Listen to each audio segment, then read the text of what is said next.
함께 일어나셔서 오늘 하나님의 말씀 요한 1서 5장 4절부터 5절 말씀 보시겠습니다. 요한 1서 5장 4절부터 5절 말씀입니다.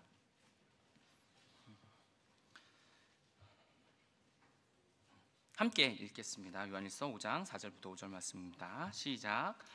이는 무엇이든지 하나님에게서 태어난 것은 세상을 이기기 때문이라. 세상을 이기는 승리는 이것이니 곧 우리의 믿음이니라. 예수님께서 하나님의 아들이심을 믿는 자가 아니면 세상을 이기는 자가 누구냐. 기도하시겠습니다. 하나님 감사합니다. 저희들 이곳에 한 자리에 모이게 도와주시고 또 하나님의 말씀을 다시 볼 수 있는 기회를 허락해 주셔서 감사드립니다. 우리가 살아가는 데 있어서 너무나 많은 일들과 또 삶에 지쳐서 우리가 기본적인 것들을 많이 놓치고 살아갈 때가 많이 있습니다. 오늘 하나님의 말씀을 통해서 우리가 그리스도인으로서 가장 기본적으로 또 알고 생각하며 살아갈 것들을 다시 한번 생각할 수 있는 기회가 될 수 있도록 하나님 도와주시옵소서. 무엇보다 성령님으로 충만케 채워주셔서 하나님 말씀을 전하는 시간이 될 수 있도록 도와주시옵소서.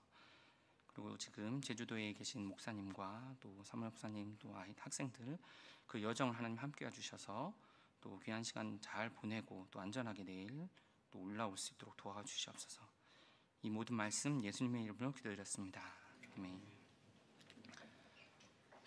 오늘 저는 우리가 이제 삶을 살아가는 동안에 맞이하게 되는 또 가장 기본적이면서 또 중요한 세 가지 도전에 대해서 좀 말씀드리고자 합니다. 그 세 가지는요, 첫 번째로 구원이고요, 그리고 두 번째는 구별된 삶, 그리고 헌신된 삶입니다. 오늘 이 말씀들을 통해서 지금 여러분 각자가 맞서 싸워야 그리고 이겨야 할 도전을 좀 깨달으시고 이겨내는 기회가 되시길 바랍니다. 오늘 본문 말씀 요한일서 5장 5절을 보시면요, 예수님께서 하나님의 아들이심을 믿는 자가 아니면 세상을 이기는 자가 누구냐라고 말씀하고 계십니다. 여기서 우리의 첫 번째 이겨야 할 도전이자 가장 기본적이고 중요한 도전인 구원에 대해서 알 수 있습니다. 여러분은 죽어서 천국 혹은 지옥에 가야고 한다고 하시면 당연히 천국에 가고 싶다고 말씀하실 것입니다. 저도 여러분 모두가 다 천국에 가시길 간절히 바랍니다. 근데 지금 당장 죽는다면 혹시 자신이 천국에 간다는 확신이 없으신 분이 계신다면 꼭 구원 받으시기를 바랍니다. 그리고 혹시 그 구원받지 않은 것으로 인해서 좀 창피한데, 아니면 자신의 자존심 때문에 구원받지 못하고 결국에 지옥에 가는 길이 없기를 또 간절히 바랍니다.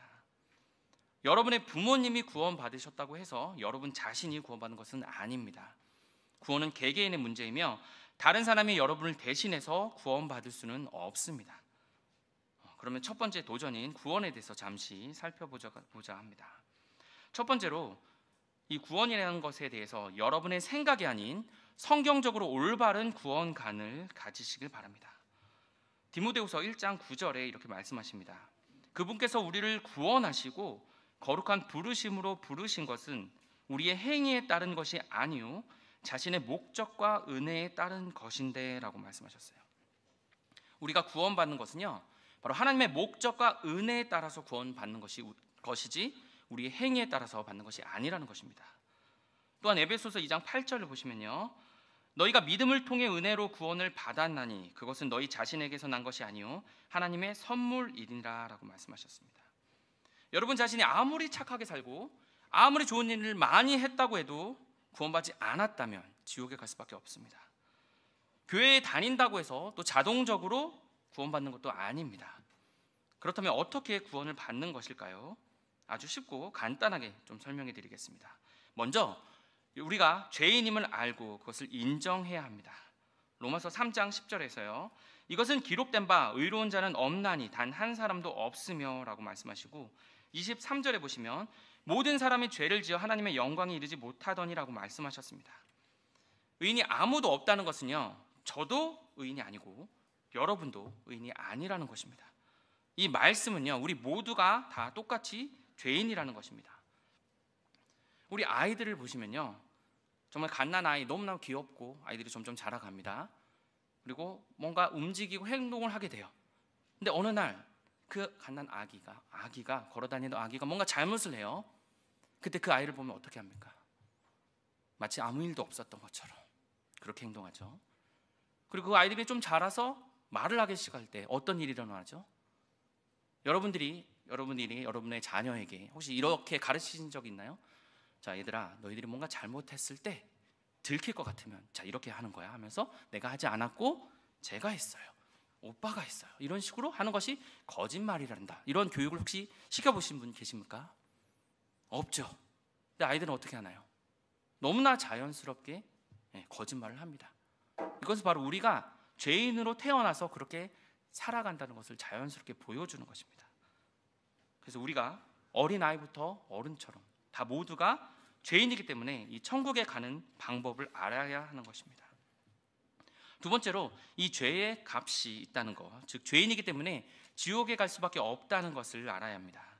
로마서 5장 12절을 보시면요, 그러므로 한 사람으로 말미암아 죄가 세상에 들어오고 죄로 말미암아 사망이 들어왔으며 이로써 사망이 모든 사람들에게 전달되었으니 이는 모든 사람이 죄를 지었기 때문이라.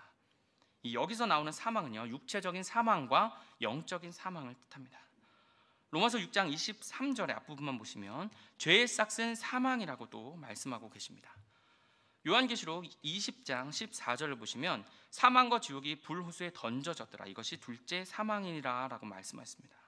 바로 영적인 사망, 그 사망과 지옥이 결국에 불호수에 던져지게 되는 것입니다. 앞서서 우리는 다 죄라는 것을 알았고요, 그리고 이 죄 때문에 우리는 지옥에 갈 수밖에 없음을 알게 된 것이죠. 우리나라에 한국에서 살게 되면 법을 어기면 어디 갑니까? 감옥에 가는 거죠. 바로 하나님의 법을 어긴다면 바로 지옥에 가게 되는 것입니다. 하지만 세 번째로 우리 기쁜 소식이 있는데요, 바로 그것은 예수님께서 그 죄의 값을 치러 주셨다는 것입니다. 하늘에 계신 하나님께서 죄인인 불쌍한 우리들을 보시고 지옥에 갈 수밖에 없는 우리들을 위해 그 하나밖에 없는 독생자를, 그 예수님을 보내주셨다고 요한복음 3장 16절에서 말씀하고 계십니다. 예수님은 33년간 이 땅에 사셨고 단 한 번의 죄도 짓지 않으셨습니다. 이것은 정말 중요한 사실입니다. 만약에 예수님께서 죄를 한 번이라도 지으셨다고 생각해 보십시오. 성경에서 죄의 싹은 사망, 즉 지옥이라고 하셨는데 예수님께서 죄를 지으셨다면 지금 어디에 계실까요? 그 답은 당연히 지옥이죠. 그러나 예수님은 죄를 짓지 않으셨습니다. 바로 육신을 입으신 하나님이셨기 때문에 그게 가능한 거였습니다. 그분은 십자가에 달려서 고통을 당하시고 우리의 모든 죄를 다 짊어지시고 그 십자가에서 피 흘리심으로 우리의 죄를 대속해 주셨습니다. 로마서 5장 8절에 보시면 우리가 아직 죄인이었을 때 그리스도께서 우리를 위해 죽으심으로써 하나님께서 우리를 향한 자신의 사랑을 당당히 제시하시느니라 라고 말씀하셨어요. 그러고 나서 사흘 만에 부활하셔서 지금 그 예수님은 하나님 오른편에 계시고 곧 이 땅에 다시 오실 것입니다. 마지막 우리는 그저 우리가 죄인임을 자백하고 그 죄에 대해서 회개한 뒤에 예수님께서 나의 죄를 위해서 십자가에 달리시고 묻히시고 부활하신 것을 믿고 예수님을 여러분의 구원자로 영접하시면 바로 그것이 구원인 것입니다. 로마서 10장 9절부터 10절을 보시면요, 내가 만일 내 입으로 주 예수님을 시인하고 하나님께서 그분을 죽은 자들로부터 일으키신 것을 내 마음속으로 믿으면 구원을 받으리니 사람이 마음으로 믿어 의에 이르고 입으로 시인하여 구원에 이르느니라 라고 말씀하고 있습니다. 이게 얼마나 쉬운 방법입니까? 하나님은 절대 이 구원받는 것을 어렵게 만들지 않으셨습니다. 하나님을 아는 것과 믿는 것은 다른 것입니다. 이 복음을 아는 것과 믿는 것은 다른 것이에요. 저는 진화론에 대해서 알고 있습니다. 하지만 그것을 믿지는 않습니다. 여러분은 지금 어떻게 구원받고 천국 가는지 대해서 지금 아셨는데요, 과연 그것을 지금 믿고 계십니까? 우리는 단지 죄인일 뿐이고 하나님의 은혜로 구원받는 것입니다. 단지 느낌이나 어떤 경험으로 구원받는 것은 아닙니다. 그렇다면 여러분은 성경적인 구원을 받으신 적이 있으십니까? 그렇게 구원을 받으셨다면 또한 중요한 사실은 여러분이 한번 구원받은 것은 그것은 무슨 일이 일어나도 그 구원을 잊어버리지 않을 것이라는 사실입니다. 요한복음 10장 28절을 보시면요, 내가 그들에게 영원한 생명을 주노니 그들이 결코 멸망하지 않을 것이요 또 아무도 내 손에서 그들을 빼앗지 못하리라 라고 말씀하셨습니다. 혹시라도 구원의 확신이 없으신 분이 계십니까? 망설이지 마시고 오늘 꼭 그 구원에 대한 확신을 가지시길 바랍니다. 두 번째로 구원에 대해서 말씀드릴 부분은요, 바로 구원에 대한 감격을 잊지 않으시는 여러분이 되시길 바랍니다.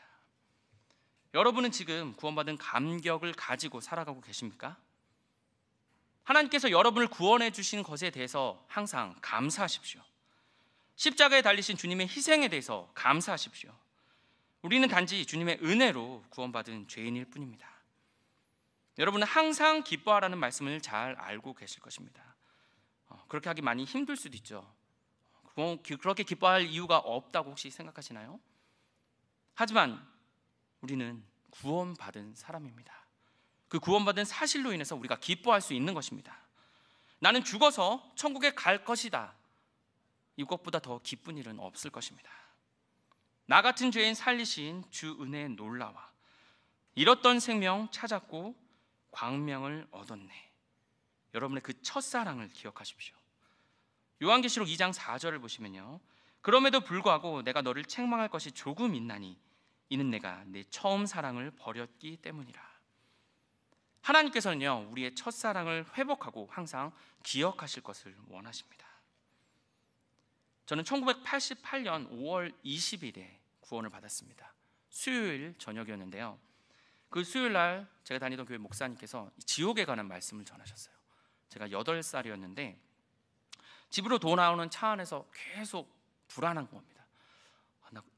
나 저 지옥 가고 싶지 않은데 너무나 무서웠어요. 그래서 집에 가서 저희 아버지께 물어봤습니다. 저 천국 가고 싶은데 어떻게 합니까? 라고 말씀드렸을 때 저희 아버지께서 구원 복음에 대해서 설명해 주시고 제가 그날 바로 구원을 받았습니다.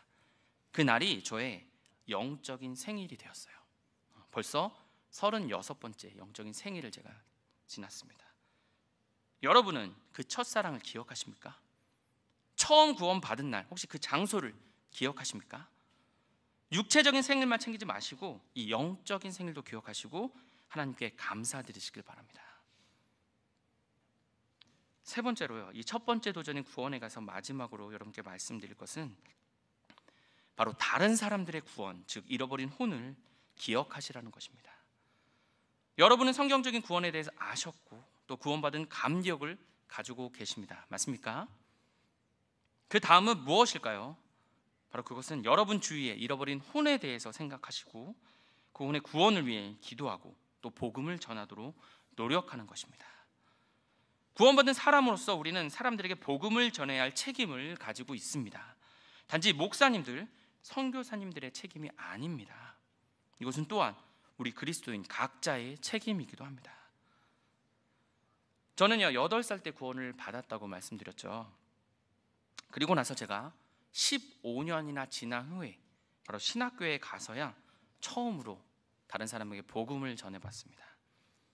제가 그 신학교에서 그 첫 학기에 들었던 과목 중에 하나가 바로 복음 전도라는 과목이었고요. 그래서 어떻게 사람들에게 복음을 전하는지를 가르쳐 주시고 또 주말에는 나가서 또 훈련을 통해서 계속 복음을 전하는 시간을 가졌습니다.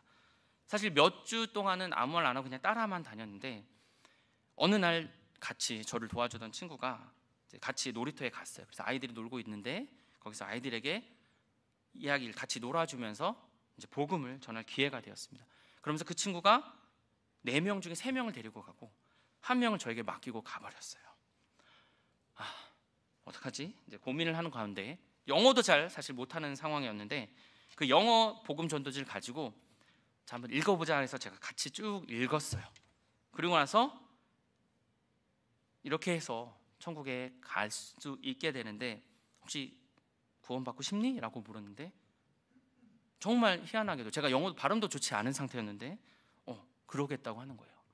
그리고 저와 함께 그 영접 기도를 하였습니다. 그러고 나니 그 아이가 정말 밝은 표정을 지으면서 고맙다고, 한국말이야 영어로요, 고맙다고 말을 해줬던 그 기억이 납니다. 그렇게 말을 전하던 시간이 아마 밤이었던 것 같아요. 근데 그러고 났을 때 저의 마음에 정말 뜨거운 마음이, 정말 감사하는 마음이 생겼고 이 하늘을 바라보는데 그렇게 하늘이 멋질 수가 없었습니다. 하지만 제가 구원받고 15년이 지난 후에야 그런 경험을 했었던 거죠. 여러분이 구원 받으셨다면 그것은 너무나 기쁜 일입니다. 그러나 여러분 주위의 가족들, 친척들, 친구들을 한번 생각해 보십시오. 그들이 다 구원받고 천국 갈 수 있습니까? 그들은 여러분처럼 죽어서 천국에 갈 소망을 가지고 살 수 있습니까? 그분들의 구원도 여러분 생각해 주십시오. 여러분들은 천국에서 행복하게 지내고 여러분의 가족, 친구들은 지옥에서 영원토록 고통받을 수도 있는 것입니다. 여러분들이 직접 복음을 전하기 어렵다면 교회로 전도해 오십시오. 목사님의 말씀을 통해서 혹은 여러 형제 자매님들을 통해서 그분들이 구원받으실 수 있습니다. 여러분 기도하고 노력하십시오. 지금까지 첫 번째 도전인 구원에 대해서 말씀드렸습니다. 무엇보다 중요한 것은 여러분 각자가 먼저 구원받는 것입니다. 망설이지 마시고 혹시 아직 구원받지 않으셨다면 오늘 꼭 구원의 확신을 가지고 돌아가시길 바랍니다. 첫 번째 도전인 이 구원을 넘어선 분들은 이제 구별된 삶이라는 두 번째 도전을 맞이하게 됩니다. 로마서 12장 1절부터 2절 말씀입니다. 그러므로 형제들아 내가 하나님의 긍휼에 힘입어 너희에게 간청하노니 너희는 너희 몸을 거룩하고 하나님께서 받으실 만한 살아있는 희생물로 드리라. 그것이 너희의 합당한 섬김이니라. 너희는 이 세상에 동화되지 말고 너희 생각을 새롭게 함으로 변화를 받아 하나님의 그 선하시고 받으실 만하며 완전하신 뜻이 무엇인지 검증하도록 하라. 이 세상에 동화되지 말라는 것은 바로 세상과 구별된 삶을 말하는 것이고, 검증하라고 하시는 것은 우리가 우리의 삶을 통해서 그리스도인임을 나타내고 증명해야 한다는 것입니다. 제가 여러분께 한 가지 질문을 하겠습니다. 여러분요, 여러분이 그리스도인이라는 것을 이 세상 사람들에게 당당히 말하실 수 있습니까? 영어 크리스찬, 바로 그리스도인이라는 말은요, Christ-like, 바로 그리스도와 같다, 비슷하다라는 의미를 가지고 있어요. 그리스도라는 이름을 가지고 있는 것은 큰 영광이고 또 그 이름에 맞게 다루어져야 합니다. 우리는 그리스도인으로서 그리스도, 즉 예수님을 상징하는 것입니다. 고린도서 3장 2절을 보시면요, 너희는 우리 마음에 쓰여있는 우리의 서신으로 모든 사람이 알고 있고 읽고 있는 서신이니라 라고 말합니다. 이 말은요, 우리 그리스도인들은 세상 사람들이 읽을 수 있는 편지 같다는 것이에요. 바로 세상 사람들이 여러분을 통해 그럼 무엇을 읽고 있습니까? 여러분의 삶의 모습이 믿지 않는 여러분의 가족, 친구들에게 유일한 성경이 될 수 있습니다. 그리스도인이라는 사실을 부끄러워하지 마십시오. 여러분의 행동, 말 등을 통해 세상 사람들이 여러분이 그리스도인이라는 것을 알 수 있습니까? 아니면 여러분의 삶의 모습이 세상 사람들의 모습과 전혀 다른 점이 없습니까? 두 번째 도전인 구별된 삶에 관해서 몇 가지 말씀드리고자 합니다. 첫 번째로는요, 이 구별된 삶은 하나님의 명령입니다. 야고보서 4장 4절의 후반부를 보시면 그러므로 누군지 세상의 친구가 되려는 자는 하나님의 원수니라라고 하셨고요. 고린도후서 6장 14절을 보시면 너희는 믿지 않는 자들과 공평하지 않게 멍에를 같이 매지 말라. 의가 불의와 무슨 사귐을 갖겠느냐? 빛이 어둠과 무슨 친교를 나누겠느냐? 이 말씀 보시면 하나님께서 세상과 분리된, 바로 구별된 삶을 우리에게 원하시는 것을 알 수 있습니다. 또한 요한일서 2장 15절부터 16절을 보시면 세상이나 세상에 있는 것들을 사랑하지 말라. 어떤 사람이 세상을 사랑하면 아버지의 사랑이 그 사람 속에 있지 아니하니 이는 세상에 있는 모든 것, 즉 육신의 정욕과 안목의 정욕과 인생의 자랑이 아버지에게서 나지 아니하고 세상에서 나기 때문이라고 하셨습니다. 이 밖에도 그리스도인이 바로 세상과 분리된 삶을 살아야 한다고 성경 말씀에서 여러 군데서 말씀하고 계십니다. 그러므로 우리는 하나님께서 우리 구원받은 그리스도인들이 세상과 분리된, 바로 구별된 삶을 살기 원하신다는 걸 알 수 있고요, 또 그것이 명령임을 알 수 있는 것입니다. 그리고 두 번째로는요, 우리의 몸이 바로 우리의 것이 아님을 알아야 합니다. 하나님께서는 우리를 창조하셨습니다. 하나님께서는 우리의 머리끝부터 발끝까지 직접 창조하셨습니다. 시편 말씀 보시면 태 속부터 어머니 태에서부터 정말 귀하게 자란 바로 귀한 존재들이십니다. 근데 그것은 바로 하나님이 만들어 주신 것이에요. 그래서 우리의 주인은 당연히 하나님이심을 알 수 있습니다. 그리고 고린도서 5장 17절을 보시면 그러므로 누구든지 그리스도 안에 있으면 그는 새로운 창조물이라 옛 것들은 지나갔으니 보라 모든 것이 새롭게 되었도다라고 말씀하셨어요. 구원받기 전에도 우리는 하나님의 창조물이었지만 구원받은 후에도 바로 새로운 피조물이 된 것입니다. 여기서 우리는 하나님께서 우리의 주인이심을 또한 알 수 있고 바로 우리의 몸이 우리의 것이 아님을 알 수 있습니다. 고린도전서 6장 19절을 보시면 무슨 말이냐 너희 몸이 너희 안에 계시는 성령님의 전인 줄을 너희가 알지 못하느냐 너희가 그분을 하나님에게서 받았고 또 너희는 너희 자신의 것이 아니니. 고린도전서 3장 16절부터 17절을 보시면 너희가 하나님의 성전인 것과 하나님의 영께서 너희 안에 거하시는 것을 너희가 알지 못하느냐 누구든지 하나님의 성전을 더럽히면 하나님께서 그를 멸하시리니 이는 하나님의 성전이 거룩하며 너희가 그 성전이기 때문이라. 우리는 하나님의 거룩한 성전이고 우리 안에 성령님이 살고 계십니다. 그러면 우리의 몸은 깨끗하고 거룩해야 합니다. 우리의 눈, 입, 손, 발, 이 몸 전체는 바로 하나님의 거룩한 성전이라는 것입니다. 고린도전서 6장 20절을 보시면 주께서 값을 치르고 너희를 사셨다고 또 말씀하셨어요. 우리가 하나님의 성전인데 바로 예수님께서 십자가에 피 흘리심으로써 그 죄값에 또 사진받은 몸이라는 것이에요. 한 그리스도인이 이런 고백을 했다고 합니다. 믿지 않는 자들과 여행을 하는데 저녁 시간이 돼서 술을 마시자고 권유를 받았어요. 근데 이 사람이 이렇게 대답했다고 합니다. 죄송한데 이 손은 제 손이 아니어서 그 술을 잡을 수가 없습니다.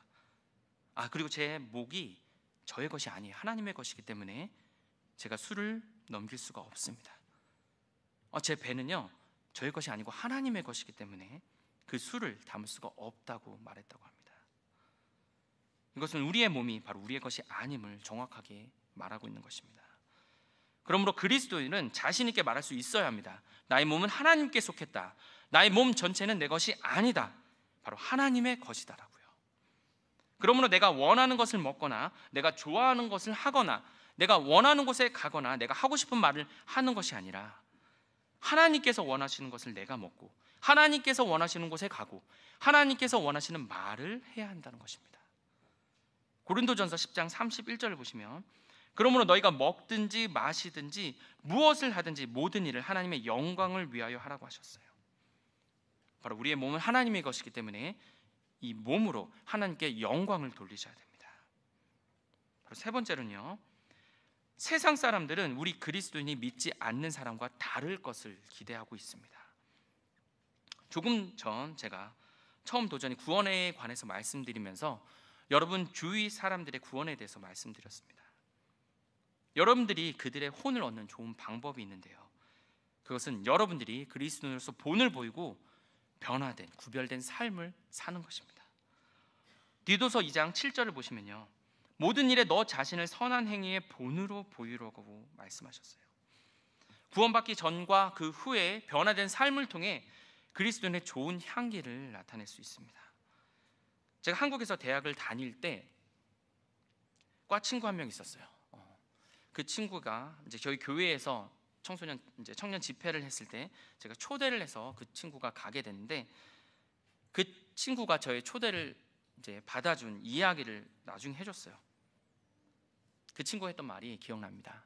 너는 다른 교회 다니는 내가 알고 있는 친구랑 좀 달랐어 라고요. 그 친구가 저를 보고 있었던 거죠. 그리고 그 후에 지나고 나서 또 생일 파티가 있었어요. 그래서 참석했을 때 또 다른 사람, 새로운 이제 선배가 와서 이제 술을 권하고 있었는데, 저에게 그렇게 말했던 친구가 저에게 이제 술을 마시게 하려는 그 선배에게 말했어요. 선배님 제 술 안 마시는데요. 근데 마시고 싶어 아니었습니다. 네, 그건 아니었고요. 저는 아무 말도 하지 않았어요. 그 친구가 그렇게 말을 했었습니다. 사실 저는 이제 OT나 뭐 MT 그런 걸 떠나서 술에 대해서 제가 좀 말씀을 드리고, 저는 하나님을 믿기 때문에 마시지 않습니다라고 했을 때 많은 사람들이 했던 말이 나도 교회 다니는데 라는 거였어요.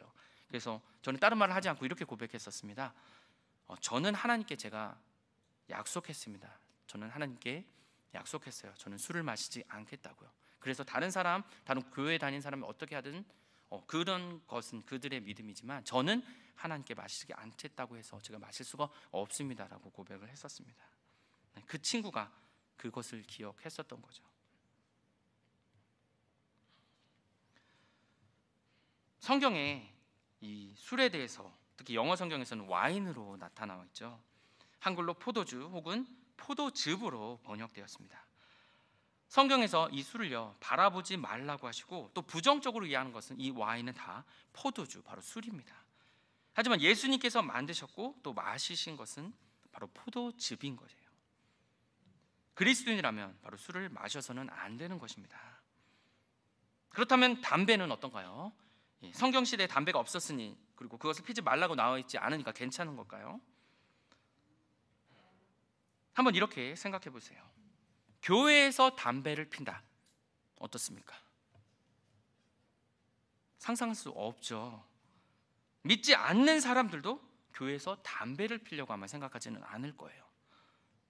그런데요, 여러분의 몸도 성령님께서 거하시는 하나님의 성전입니다. 여러분의 몸, 즉 하나님의 성전에서 담배를 필 수는 없는 것이겠죠. 그 밖에도 여러분의 말, 여러분이 보는 것, 여러분이 듣는 음악들, 여러분이 가는 곳, 이러한 것들이 하나님의 몸인 우리에게 나쁜 영향을 끼친다면 그것들을 멀리해야 하는 것입니다. 그러므로 구원받은 하나님의 자녀로서 우리는 세상 사람들과 분리된, 바로 구별된 삶을 살아야 합니다. 자, 이제 드디어 마지막 헌신된 삶의 도전을 앞두고 있습니다. 베드로전서 4장 2절 말씀을 보시면요, 그러므로 그는 육체 안에 거할 자기의 남은 때를 더 이상 사람들의 정욕을 따라 살지 아니하고 하나님의 뜻을 따라 살아야 하리라 라고 말씀하고 계십니다. 첫 번째 도전인 구원을 통과하신 분, 그리고 구별된 삶에 대한 도전을 이겨내시는 분들은요, 하나님께서 여러분의 남은 때를, 남은 삶을 더 이상 여러분이 원하고 하고 싶은 일을 하시면서 사는 것이 아니고 하나님의 뜻을 따라 살기를 원하십니다. 베드로전서 4장 10절, 11절 보시면 각 사람이 선물을 받은 대로 그렇게 하나님의 여러 가지 은혜를 맡은 선한 청지기로서 서로 그 선물을 써서 섬기라 라고 말씀하셨고요. 또 누구든지 말하려거든 하나님의 말씀들을 말하는 것 같이 하고 누구든지 섬기려거든 하나님께서 주시는 능력으로 하는 것 같이 그 일을 하라라고 하셨어요. 이것은 하나님께서 예수 그리스도를 통해 모든 일에 영광을 받으시게 하려 함이니 그분께 찬양과 통치가 영원 무궁토록 있기를 원하노라. 아멘. 하나님께서는요, 여러분 각자에게 선물을 주셨다고 말씀하셨어요. 그리고 그렇게 하나님의 여러 가지 은혜를 맡은 선한 청지기로서 그 선물을 써서 섬기라고 하셨습니다. 이것이 바로 하나님의 뜻입니다.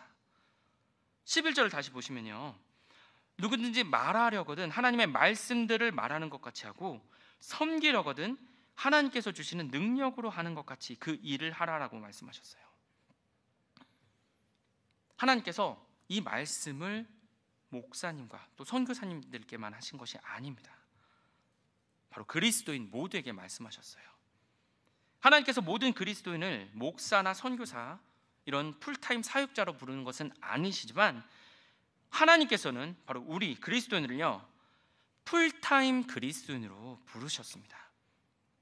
혹시 회사원이시면 여러분은 풀타임 그리스도인 회사원이 되셔야 하고요, 공무원이시면 풀타임 그리스도인 공무원이 되셔야 하고요, 사업가이시면 풀타임 그리스도인 사업가, 바로 즉 직업보다 그리스도인이 먼저 나오는 풀타임 그리스도인이 되셔야 되는 겁니다. 하나님께서는 단지 주일 아니면 예배 시간만 그리스도인이 되는 것이 아니라 여러분이 어디에 있든지 진정한 그리스도인의 모습을 보이시면서 헌신된 삶을 살아가기를 원하십니다.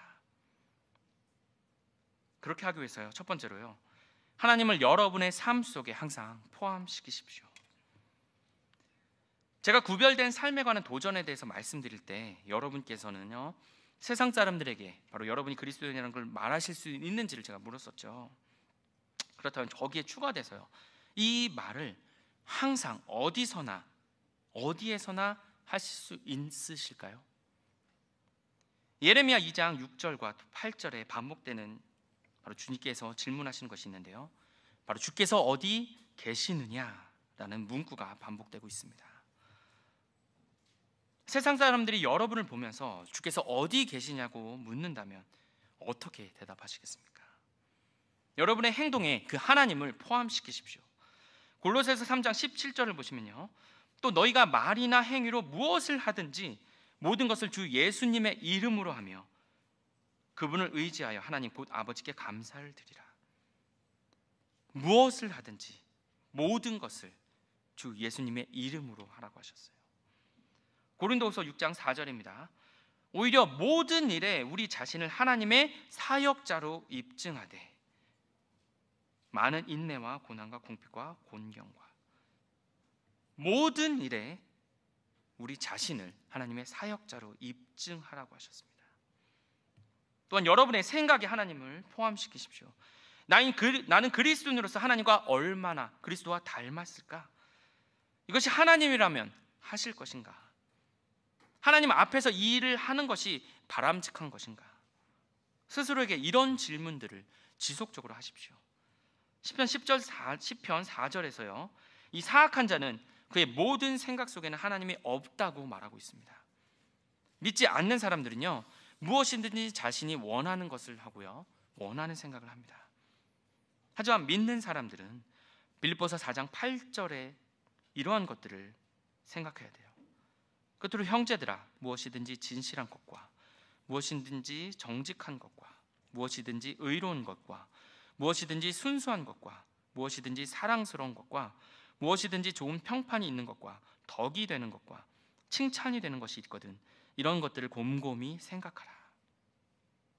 여러분이 여러분 스스로에게 질문하시면 좋을 몇 가지를 좀 말씀드리고자 합니다. 첫 번째는요, 내 습관이 하나님께 영광을 돌리는 것인가 라고 한번 생각해 보시고요. 두 번째로는 하나님께서 내 의견에 동의하실까? 내 행동이 하나님을 슬프게 하지는 않을까? 내 행동이 믿지 않는 사람들에게 안 좋은 영향을 끼치는 것은 아닐까?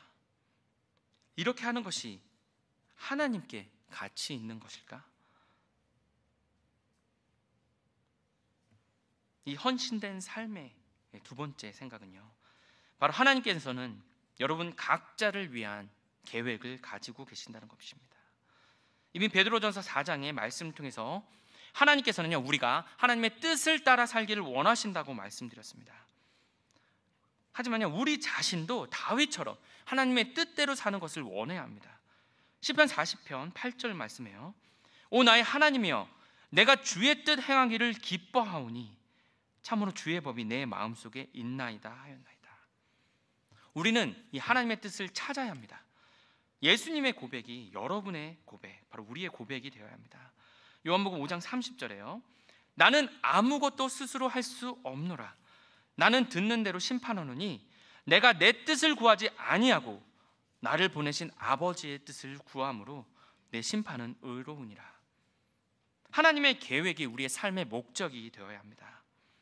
요한복음 6장 38절에는요, 예수님 또한 이렇게 고백하시죠. 나는 내 뜻을 행하기 위해 하늘로부터 내려오지 아니하고 나를 보내신 분의 뜻을 행하기 위해 내려왔느니라. 하나님의 뜻을 행하는 것이 우리의 삶의 가장 보람과 성과임을, 가장 큰 보람과 성과임을 알아야 합니다. 데이빗 리빙스톤 선교사님이 이렇게 말씀하셨습니다. 나는 하나님의 뜻에 의해 아프리카에 있는 것이 하나님의 뜻을 떠나 내 고향 여기 영국에 사는 것보다 훨씬 중요합니다 라고요. 또 하나님의 계획을 행하는 것이 우리에게 선한 것임을 알아야 합니다. 로마서 8장 28절입니다. 우리가 아는 바와 같이 하나님을 사랑하는 자들, 곧 그분의 목적에 따라 부르심을 받은 자들에게 모든 것이 합력하여 선을 이루느니라. 제가 학생들에게 한번 물어보고 싶습니다. 혹시 여러분 가운데 변호사 혹은 의사 아니면 다른 어떤 꿈을 가지고 계신 분이 계십니까? 그렇다면요, 저는 그 꿈들이 하나님의 부르심으로 온 그 꿈이기를 원합니다. 근데 그것을 확신할 수 없다면 꼭 하나님께 여러분의 삶을 위한 뜻을 물어보십시오. 그리고 더 나아가서요, 혹시 하나님께서 여러분을 풀타임 사역자로 부르신 적이 계십니까? 그렇다면 그 부르심에 응답하십시오. 아직 하나님께서 주신 계획을 모르시는 분이 계시다면 그 하나님께 주시도록 기도하십시오. 하나님께서는 여러분을 위한 뜻을 반드시 가지고 계시고요, 그리고 그 뜻을 찾아서 그 뜻대로 살기를 원하십니다. 또 마지막 생각은요, 바로 하나님께서는 여러분들을 사용하시길 원하십니다. 하나님께서 여러분을 향한 뜻을, 하나님이 가진 그 뜻을 저는 알 수는 없습니다. 하지만 한 가지 확실한 것은요, 하나님께서는 여러분의 삶을 어떤 모양으로든 사용하시길 원하신다는 것입니다. 현재 여러분이 다니고 계신 회사, 학교, 사업, 아니면 가정, 그 어느 곳이든 그곳이 하나님께서 여러분을 보내신 사역지가 될 수 있습니다. 여러분들은 그곳에서 하나님을 부르심을 받은 선교사로서 사용되기 원하고 또 사용되어져야 합니다. 그곳에서 복음을 전하십시오. 그것이 하나님께서 여러분을 그곳에 두신 이유입니다. 베드로전서 4장 11절 말씀처럼 여러분이 어디에 계시든요, 말하려거든 하나님의 말씀들을 말하는 것 같이 하고, 섬기려거든 하나님께서 주시는 능력으로 하는 것 같이 그렇게 하라고 하셨어요. 하나님께서 보내신 그곳에서 여러분이 풀타임 그리스도인의 모습으로 헌신하며 살아가십시오. 우리 학생 여러분, 여러분의 삶을 하나님을 위해서 헌신하시지 않겠습니까? 그것이 어떠한 모습이 될지는 모르지만 먼저 여러분이 여러분의 삶을 하나님께 드리고 또 하나님께서 사용하시도록 여러분의 삶을 드리십시오. 하나님, 저는 부족하지만 하나님께서 제 삶을 사용해 주세요. 제가 어떤 모습이 될지는 저는 모르지만 하나님께서 저를 향한 그 뜻을 가지고 계십니다. 저는 그 뜻을 발견하고 제가 그 하나님의 뜻을 따르면서 살아가도록 저를 인도해 주세요. 이렇게 고백하십시오. 그것이 꼭 풀타임 사역자가 아닐 수도 있습니다. 하지만요, 하나님께서는 아직도 많은 목사들과 선교사들이 필요하십니다. 그 뜻을 꼭 하나님께 구하십시오. 확실한 것은요, 하나님께서 여러분을 사용하시길 원하신다는 것입니다. 오늘 저는 여러분께 3가지 도전에 대해서 말씀드렸습니다. 여러분 한 분 한 분이 지금 어떠한 도전을 맞이하고 또 겪고 계시는지 한번 생각해 보시고 그 도전을 이겨나갈 수 있도록 결단하시기 바랍니다. 혹시 구원받지 못한 분이 계십니까? 이 나머지 도전들은요, 구원에서부터 시작하는 것입니다. 먼저 예수님을 여러분의 구원자로 꼭 영접하시길 바랍니다. 구별된 삶을 살지 못하는 분이 계십니까? 그렇다면 오늘 그 도전을 받아들이시고 결단하시고 그 도전을 이기시길 바랍니다. 마지막으로요, 헌신된 삶을 살지 못하시는 분이 계십니까? 오늘 지금 이 시간에 여러분이 풀타임 그리스도인으로 살아가시다고 그렇게 결단하시기 바랍니다. 기도하시겠습니다.